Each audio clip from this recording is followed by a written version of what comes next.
What a week.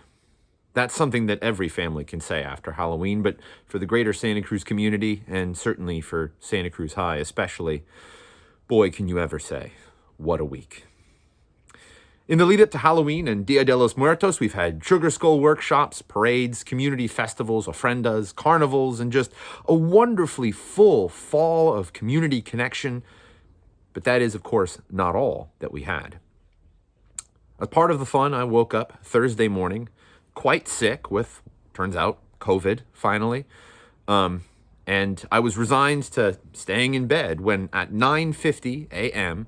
I got calls from the district, Santa Cruz High, CNN, the New York Times, CBS News, ABC News, the LA Times, and well, what a week.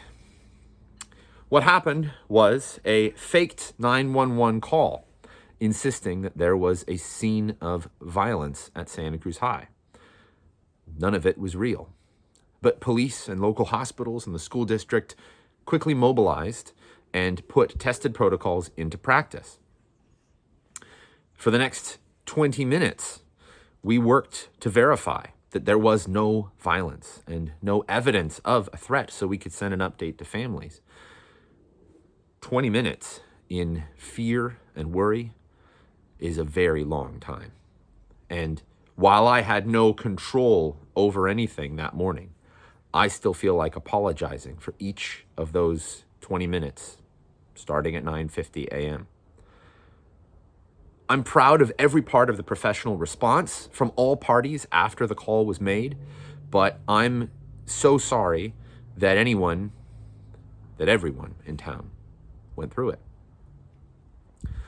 We had extra counselors and mental health professionals and support at Santa Cruz High this week. They went into a lot of classrooms even to talk with students. But as always, if you need help or space to unpack it all, please reach out. We're here to help. Especially since over last weekend, a threat was published on social media, which was proven to be a prank. But Santa Cruz High had to deal with it again. And again, if you need help or have questions or would just like to talk it through, please reach out. I know that I fought with frustration and relief that it happened and that nothing happened. And it's hard to know how to sort through that. So we'll keep going together. And we're hosting webinars at the end of November and beginning of December for families poised to enter new school levels at elementary, middle, and high. We have a lot of parents who enter our district from others, and we want to give them a good understanding of the programs, philosophy, and supports that we offer. But also, we think that it could be good for any parents to tune in and learn about what's going on at your school. There's a lot that we offer, a lot going on, and we like to take any opportunity that we have to educate families about it.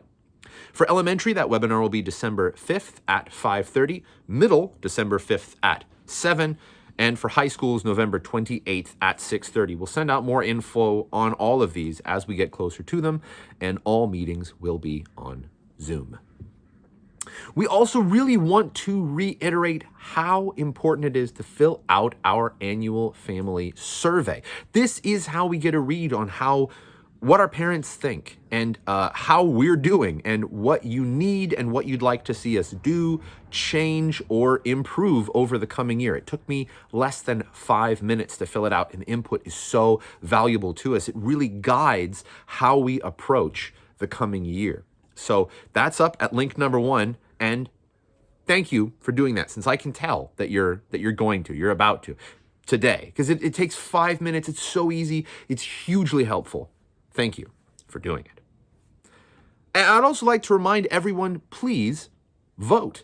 There's a lot of local stuff on the ballot this time around, and however you vote, the best way to ensure that our community is doing what you want it to is to vote. Please, please vote. This too takes almost no time and has a huge impact across the board. And with that, we come to the good bit. Celebrating Halloween of community connection and a Dia de los Muertos, where schools built ofrendas to honor family, friends, and generations past. There was a lot more going on than this one guy with his camera could capture, but please enjoy a glimpse into this season at Santa Cruz City Schools, and I'll see you next week. Today we're at our first tamalada after COVID. Tamalada is like a tamale feast. It's when people get together and just make tamales. Yesterday we had families come in and we made 700 tamales. We have performances from Santa Cruz High, Harbor High, and our own school. It was just wonderful to have this event come back after a 2-year hiatus. It's tradition on the east side and tradition for Galt School. We got to see so many of our families that currently go to Galt, but past families, neighbors. A lot of people came out to celebrate with us today, and it felt really good. Makes Galt like a family again. Happy Halloween! Well, it's not just reading or finding out through pictures. It's more about getting immersed in the history by doing. It's actually really interesting. Like, it was really fun, and like you kind of learn about someone else's culture. I think the value of these kind of events is just to have the sense of community that we're all in this together. And it's really nice to see how many parents like get involved and want to participate and learn. Best middle school ever. Yeah, best middle school ever. So it's really nice to see new faces in the community and neighbors coming in as well. Well, I like it because this is our first carnival with cakewalk and stuff since COVID, so I really like that about this one.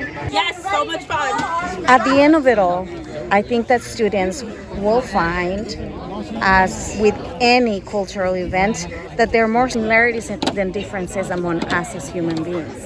And I think that's why this is so important.